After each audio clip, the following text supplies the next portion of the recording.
आरंभ हो नाटक आ गौरी स्कूल जीवा खरा दिन से रज संक्रांति समय कथा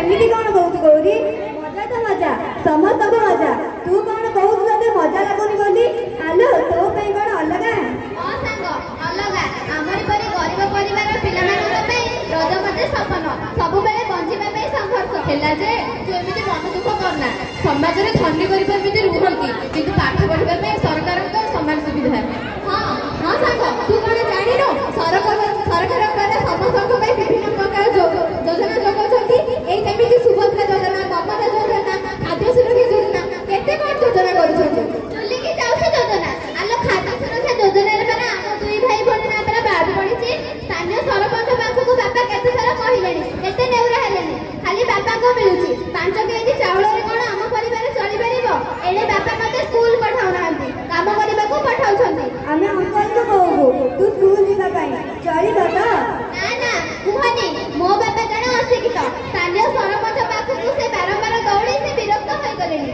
तमे कहिला केनी से रागी हेले 2 दिन पर स्कूल खोला दिबो तू आम सह स्कूल न गले हमको केमिति लागिबो हां गौरी तू जेमिति हेले स्कूल जीवा को हबो हां गौरी तू जेमिति हेले हम सहित स्कूल जीवो आसंते काली हम जाई अंकल को बुझाइबो ठीक अछि मु मना करिबा सते भी तमे माने आम घर को जाई बापा को कहबो बोली कहउछ एने बापा कहछि रागी करी कहले कथा धरिबनी किछि असुविधा नाही तो बापा कोन हम बापा कोन हमें किछि खराब भाबेउनी हमें निश्चय तम घर को जीवो चलो संग माने संध्या हलानी एथरा हमें घर को जीबा तेरे बापा मां माने हमको जगी बसुनी तेबे चल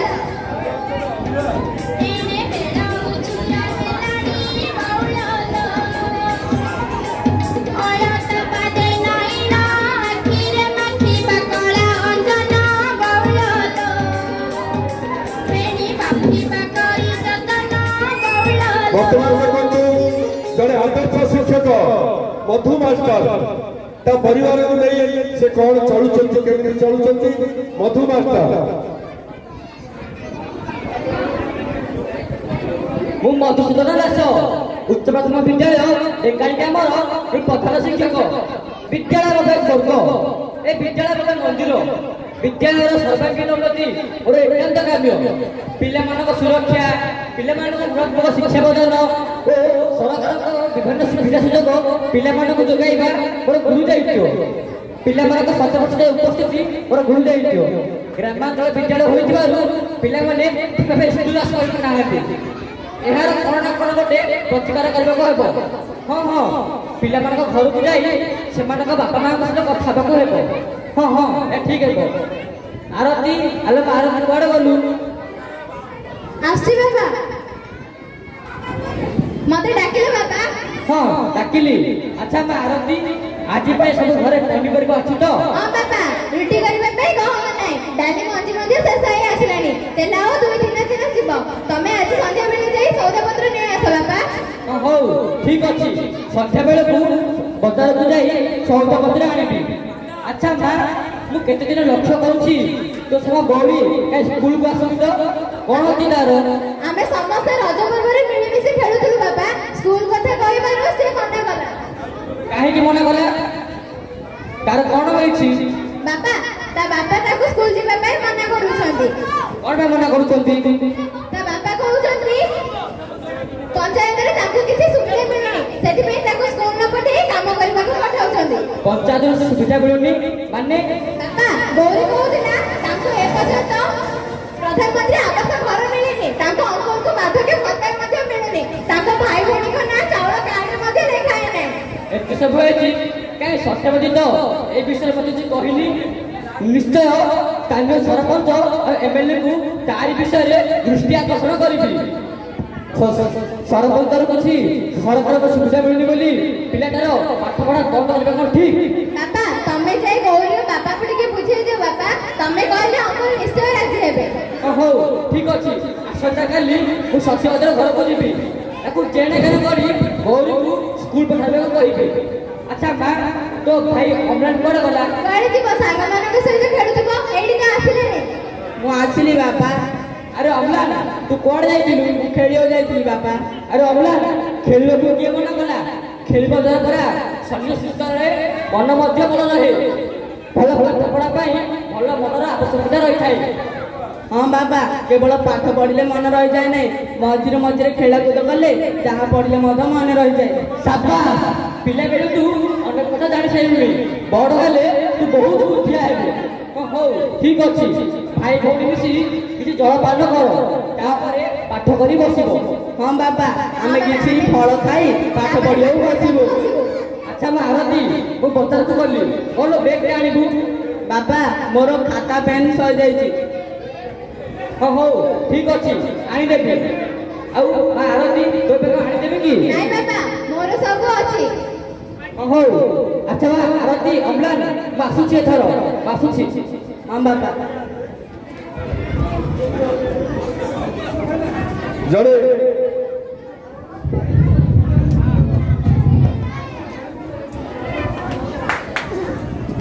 ପିଲାମାନଙ୍କର ପ୍ରାଇଜ୍ ନାଟକ ମୋର ପରେ ଦିଆହବ। ପ୍ରଧାନ ଶିକ୍ଷକଙ୍କ ନିର୍ଦ୍ଦେଶ, ନାଟକ ସରିଲା ପରେ ମଧ୍ୟ ପିଲାମାନେ ଯିବେ ନାହିଁ ଯେଉଁମାନେ ପ୍ରାଇଜ୍ ପାଇବା ପାଇଁ ଯୋଗ୍ୟ। ବର୍ତ୍ତମାନ ଆମର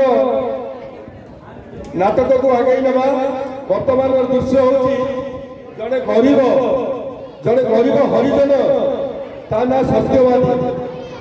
ତାକୁ ରାସନ କାର୍ଡରେ ତା ପୁଅ ଝିଅର ନାଁ କଟିଯାଇଛି, ତାକୁ ବାର୍ଦ୍ଧକ୍ୟ ଭତ୍ତା ମିଳିନି, ତାକୁ ଇନ୍ଦିରା ଆବାସ ମିଳିନି, ତେଣୁକରି ତା ଝିଅକୁ ସେ ବିଦ୍ୟାଳୟକୁ ପଠାଉନି। ସତ୍ୟବାଦୀର ଝିଅ ନାଁ ହେଉଛି ଗୌରୀ। ଦେଖନ୍ତୁ, ସେ ଅଶିକ୍ଷିତ ଗରିବ ହରିଜନ ସତ୍ୟବାଦୀ।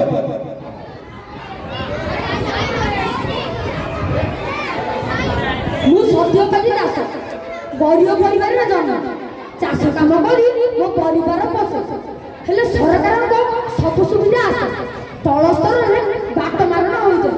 ଯେଉଁମାନେ ଧନୀ ସେମାନଙ୍କୁ ପ୍ରଧାନମନ୍ତ୍ରୀ ଆବାସ ମିଳେ, ଯେଉଁମାନେ ଚାକିରିଆ ସେମାନଙ୍କୁ ମାହାଳିଆ ଚାଉଳ ମିଳେ। ତା ଛଡ଼ା ଯେଉଁମାନେ ଟାଉଟର ନାମ କରନ୍ତି ସେମାନଙ୍କର ବିଲ ନଥିଲେ ମଧ୍ୟ ସେମାନଙ୍କୁ ଶହ ଶହ ଲଟର ଧାନ ମିଳେ। ବନ୍ୟା ବାତ୍ୟା ହେଲେ ମୋ ଘର ଭାଙ୍ଗେ। ହେଲେ ଧନୀ ଶ୍ରେଣୀର ଲୋକମାନେ ସରକାରୀ ସୁବିଧା ପାଆନ୍ତି। ଧନ୍ୟ ନେତାମାନେ, ଧନ୍ୟ ସରକାର। ଆଲୋ ମା ଗୌରୀ, କୁଆଡ଼େ ଗଲୁ?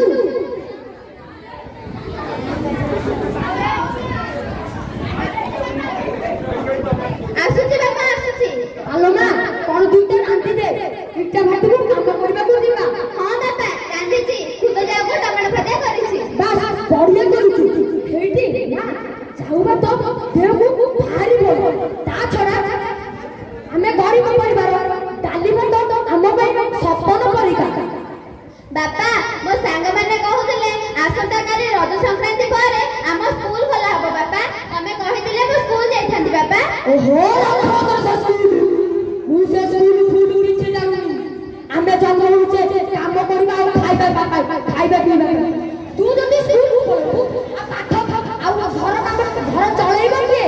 ବାପା, ମୋ ସାଙ୍ଗମାନେ କହୁଥିଲେ ବିଭିନ୍ନ ସ୍କୁଲ ମାନଙ୍କରେ ନାଚ ଗୀତ କାର୍ଯ୍ୟକ୍ରମ ହବ। ମତେ ସେ ନାଚ ଗୀତ ଭାଗ ନେବାକୁ ଭାରି ଇଚ୍ଛା। ଓହୋ, ସେ ନାଚ ଗୀତ ଘରେ ଚୁଲି ଭିତରେ ବିଲେଇ ଯାଉଛି, ଝିଅ କହୁଛି ନାଚ ଗୀତରେ ଭାଗ ନେବି।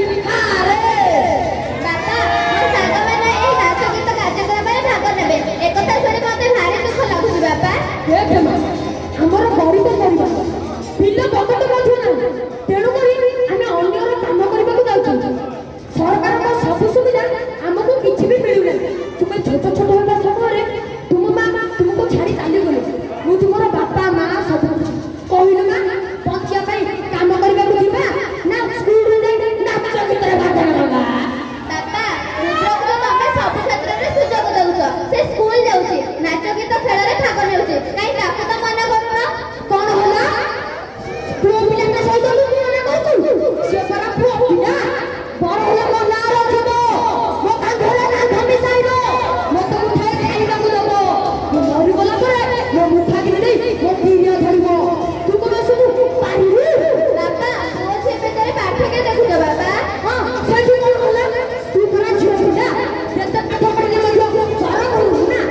ତୁ ସୁଶୀଳ ଗଲା ବେଳକୁ ମୋଟା ମୋଟା ଯୌତୁକ ନେଇ ମତେ ନଣ୍ଡା କରିଦେବ ନଣ୍ଡା।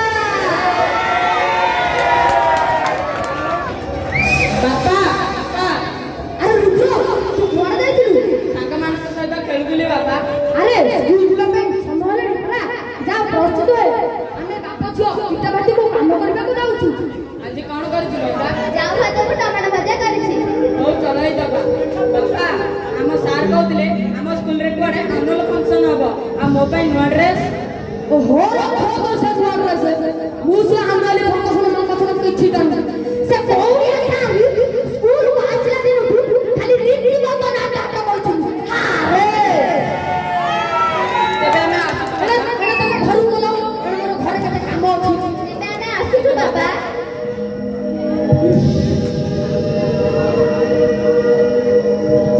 ବର୍ତ୍ତମାନ ଅଶିକ୍ଷିତ ସତ୍ୟବାଦୀକୁ ବୁଝାଇବା ପାଇଁ ମଧୁ ମାଷ୍ଟର ଯାଇଛନ୍ତି ସତ୍ୟବାଦର ଘରକୁ। ଦେଖାଯାଉ କଣ ହଉଛି। ସତ୍ୟ ଆରେ ସତ୍ୟ କୋଉଠି ଅଛୁ?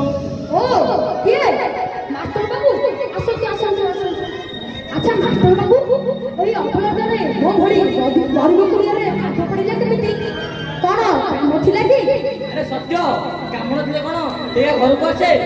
ଆଚ୍ଛା ସତ୍ୟ ତୁ ତ ଝିଅ ଗୌରୀକୁ ସ୍କୁଲ ପଠାଉଛୁ, କାଇଁ ତୋ ପୁଅ ରୁଦ୍ରକୁ ସ୍କୁଲ ପଠାଉଛୁ, କାଇଁ ଗୌରୀକୁ ସ୍କୁଲ ପଠାଉନୁ?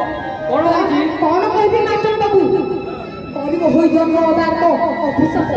ଆରେ ସତ୍ୟ ତୁ ଏମିତି କଣ କହୁଛୁ? ମୁଁ ଠିକ କହୁଛି ମାଷ୍ଟର ବାବୁ। ନିତିଦିନ ବଞ୍ଚିବା ପାଇଁ କାମ କରିବାକୁ ଯିବୁ ନା ପିଲାମାନଙ୍କୁ ସ୍କୁଲକୁ ପଠାଉ? ପିଲାମାନଙ୍କୁ ପାଠ ପଢ଼ାଇବା କଣ ମାହାଳିଆର ହୋଇଯାଏ? ଆରେ ସତ୍ୟ ତୁ କଣ ଜାଣିନୁ ପିଲାମାନଙ୍କ ପାଇଁ ସରକାରଙ୍କ ଠାରୁ ବିଭିନ୍ନ ସୁବିଧା ସୁଯୋଗ ଆସୁଛି। ପିଲାମାନଙ୍କ ପାଇଁ ଖାଇବା ପାଇଁ ମଧ୍ୟାହ୍ନ ଭୋଜନ, ପିଲାମାନଙ୍କ ପାଇଁ ମାଗଣା ପୋଷାକ, ଆଉ ଜୋତା କ୍ୟାପ୍, ଆଉ ହରିଜନ ପିଲାମାନଙ୍କ ପାଇଁ ଷ୍ଟାଇପେଣ୍ଡ ମଧ୍ୟ ଆସୁଛି। ତୁ କଣ ଜାଣିନୁ? ଏତେ ସବୁ ହଉଛି କାହିଁକି ମୁଁ ଏଗୁଡ଼ା କିଛି ଜାଣିନି? ହଁ ତା ସାଙ୍ଗରେ ବିଭିନ୍ନ ସମୟରେ ବିଭିନ୍ନ ସରକାରୀ କାର୍ଯ୍ୟକ୍ରମ ହୋଇଥାଏ। ସେଠାରେ ପିଲାମାନେ ନାଚ ଗୀତ ଖେଳକୁଦରେ ଭାଗ ନେଇ ବିଭିନ୍ନ ପ୍ରାଇଜ୍ ଆଣନ୍ତି। ହେଲା ଯେ ମାଷ୍ଟର ବାବୁ, କାହିଁକି ମୋତେ ଏ ପର୍ଯ୍ୟନ୍ତ ଇନ୍ଦିରା ପ୍ରଧାନମନ୍ତ୍ରୀ ଆବାସ ମିଳୁନି, ବାର୍ଦ୍ଧକ୍ୟ ଭତ୍ତା ମିଳୁନି, ପିଲାମାନଙ୍କର ରାସନ କାର୍ଡରେ ନାମ ଲେଖା ହଉନି? ଆରେ ସତ୍ୟ ସରପଞ୍ଚକୁ ଜଣାଇଲୁନି?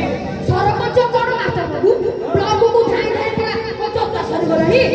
ଇଲେକ୍ସନ ପୂର୍ବରୁ ସରପଞ୍ଚ କହୁଛି ତୋ ଘର ହୋଇଯିବ ବୋଲି, ହେଲେ ଇଲେକ୍ସନ ସରିଗଲେ ଯୋଉ କଥାକୁ ସେ କଥା। ଆଚ୍ଛା ସତ୍ୟ ତୋ ଝିଅ ଗୌରୀ ଝିଅଟା ବୋଲି ତୁ ପାଠ ପଢାଉନୁ? କି କଥା କହୁଛ ମାଷ୍ଟର ବାବୁ? ଝିଅ ପରା ଝିଅ ପିଲା, ଯେତେ ପାଠ ପଢିଲେ ମଧ୍ୟ ବର ଘରକୁ ନା। ମୋ ପୁଅ ରୁଦ୍ର ସିନା ପାଠ ପଢିଲେ ମୋ ନାଁ ରଖିବ, କାନରେ କାନ୍ଧ ମିଶାଇବ, ମତେ ମୁଠେ ଖାଇବାକୁ ଦବ, ମରିଗଲା ପରେ ମୋ ମୁଖାକି ନେଇ ମୋ ପୂଜା କରିବ। ହେଲେ ଗୌରୀ ଏସବୁ କଣ ପାରିବ? ନିଶ୍ଚୟ ନିଶ୍ଚୟ ପାରିବ। ଆରେ ସତ୍ୟ ଦରକାର ପଡ଼ିଲେ ତୋ ବଡ ଲୋକ ହେଲେ ବାପା ମାଙ୍କୁ ପଚାରନ୍ତିନି, ହେଲେ ଝିଅ ଦୁହିତା ଦୁଇ ମୂଳକୁ ଇଟା। ସେପଟେ ଶାଶୁଘର ମଙ୍ଗଳ ଚିନ୍ତା କରେ, ଏପଟେ ବାପା ମାଙ୍କ ଦୁଃଖ ସୁଖ ବୁଝେ। ମାଷ୍ଟର ବାବୁ ଏ କଣ ସମ୍ଭବ? ନିଶ୍ଚୟ ନିଶ୍ଚୟ ସମ୍ଭବ। ଆରେ ସତ୍ୟ ତୁ କଣ ଜାଣିନୁ ଏ ସମାଜରେ ମୁଁ ଆସିଲା ପରେ ମୋ ବୋଉ ମିଶି ବାପା ମାଙ୍କୁ ଅଣଦେଖା କରନ୍ତି। ଆରେ ବାପା ମାଙ୍କୁ ଖାଇବାକୁ ଦେବା ଦୂରର କଥା, ବାପା ମାଙ୍କୁ ନିଜ ଘରୁ ନୂଆ ଲୋକ ଭରି ଦିଅନ୍ତି। ହେଲେ ଯେ ମାଷ୍ଟର ବାବୁ ହେଲେ ଝିଅ ବାପା ମାଙ୍କ ଅସୁବିଧା ଶୁଣିଲା କ୍ଷଣି ଧାଇଁ ଆସି ବାପା ମାଙ୍କ ସେବା